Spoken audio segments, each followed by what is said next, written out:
ರಾಜ್ಯದಲ್ಲಿ ಸರ್ಕಾರಿ ಕೆಲಸಕ್ಕಾಗಿ ಉದ್ಯೋಗ ಆಕಾಂಕ್ಷಿಗಳು ಸಮರವನ್ನು ಸಾರಿದ್ದಾರೆ. ಸದ್ಯ ಖಾಲಿ ಇರುವಂಥ 2,84,881 ಹುದ್ದೆಗಳ ಭರ್ತಿಯಾಗಬೇಕು ಅಂತ ಭರ್ತಿ ಯಾವಾಗ ಅಂತ ವಿದ್ಯಾರ್ಥಿಗಳು ಪ್ರಶ್ನೆಯನ್ನು ಮಾಡ್ತಾ ಇದ್ದಾರೆ. ಜೆನ್ಜಿ ಉದ್ಯೋಗ ಆಕಾಂಕ್ಷಿಗಳ ಮುಂದಿನ ಭವಿಷ್ಯ ಏನು ಅನ್ನೋ ಪ್ರಶ್ನೆ ಮೂಡ್ತಾ ಇದೆ. ನಮ್ಗೆ ಬೇಕಾಗಿರೋದು ಯಾವುದೇ ಬಿಟ್ಟಿ ಭಾಗ್ಯಗಳಲ್ಲ.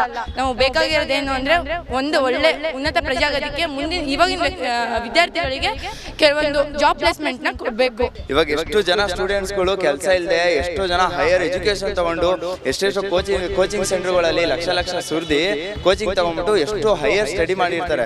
ಅವ್ರಿಗೆ ಯಾರಿಗೂ ಗೌರ್ಮೆಂಟ್ ಕಾಲ್ ಹಾಕ್ತಾರೆ, ಸ್ವಿಗ್ಗಿನೋ ಝೊಮ್ಯಾಟೋ ಮಾಡ್ಕೊಂಡು ಎಂತೆಂತ ಹೈಯರ್ ಲೈಕ್ ಮಾಸ್ಟರ್ ಮಾಡಿರೋರು ಎಲ್ಲರೂ ಸ್ವಿಗ್ಗಿ ಝೊಮ್ಯಾಟೋ ಮಾಡಂಗ್ ಆಗ್ಬಿಟ್ಟಿದೆ ಈಗಿನ ಲೈಕ್ ಜನರೇಷನ್ ಅಲ್ಲಿ. ಎಲ್ಲಾರ್ಗು ಒಳ್ಳೆ ಕ್ವಾಲಿಫೈಡ್ ಯಾರು ತುಂಬಾ ಚೆನ್ನಾಗಿ ಇದ್ ಮಾಡ್ತಾರೋ ಅವರನ್ನ ನೇಮಕಾತಿ ಮಾಡ್ಕೊಳ್ಳಿ ಅಂತಾನೆ ಹೇಳಿರೋದು. ಸೊ ಅದನ್ನ ನಾನು ಇದನ್ನ ತರಬೇಕು ಎಲ್ಲಾ ಕಡೆ ಗೌರ್ಮೆಂಟ್ KS ಆಗಿರ್ಲಿ UPSC ಆಗಿರ್ಲಿ ಎಲ್ಲಾ ಕಡೆನೂ ಇದನ್ನ ತಂದ್ರೆ ಆಲ್ ಯಾರಿಗೆ ಅನ್ಎಂಪ್ಲಾಯ್ಡ್ ಆಗಿ ನಿಂತಿದ್ದಾರೆ ಅವರೆಲ್ಲರೂ ಒಂದು ಒಳ್ಳೆ ಎಜುಕೇಟೆಡ್ ಆಫೀಸರ್ಸ್ ಆಗಿ ಅವ್ರವ್ರ ಪೊಸಿಷನ್ ಅಲ್ಲಿ ನಿಂತ್ಕೊಂಡ್ರೆ ನಿಜವಾಗ್ಲೂ ವಿಕಸಿತ ಭಾರತ ಅನ್ನೋದು ನನ್ನ ಸರ್ಕಾರಿ ಹುದ್ದೆ ಅನ್ನೋದು ಕೇವಲ 4-5% ಮಾತ್ರ ಕೊಡಬಹುದು. ಇನ್ನು ಉಳಿದ ಖಾಸಗೀಕರಣದಲ್ಲೂ ಸಹ ಯುವಕರಿಗೆ ಅವರಿಗೆ ಕೌಶಲ್ಯ ಅಭಿವೃದ್ಧಿ ತರಬೇತಿಗಳನ್ನು ಕೊಡೋದ್ರ ಮೂಲಕ ಯುವಕರಿಗೆ ಒಂದು ವಿವಿಧ ಕ್ಷೇತ್ರಗಳಲ್ಲಿ ಅವರಿಗೆ ಒಂದು ಉದ್ಯೋಗಗಳನ್ನು ಕೊಡೋದಕ್ಕೆ ಅವಕಾಶ ಇದೆ ಅಂತ ಹೇಳಿ ಭಾವಿಸ್ತೇನೆ.